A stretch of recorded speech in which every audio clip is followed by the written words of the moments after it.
Ako si Joshua Garcia, mula Lubao, Pampanga. Ang kwentong PTV ko, may malaking bahagi sa buhay ko.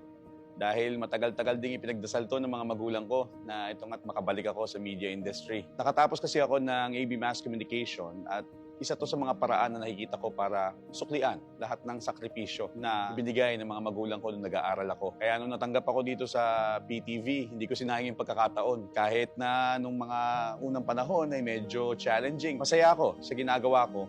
Hindi matumbasan yung ligaya na nakikita ko sa mga magulang ko pag nakikita nila o napapanood nila ako nagbabalita sa TV. At bukod dun sa mga tao na nakasama ko, nakilala, naging gabay, at naging kaibigan ko pa nga, ay malaki ang pasalamat ko sa PTV dahil ito rin ang naging tulay para makilala ko yung tao makakasama ko habang buhay. Kaya masasabi kong masaya ako na bahagi ako ng PTV na patuloy na naglilingkod para sa bayan.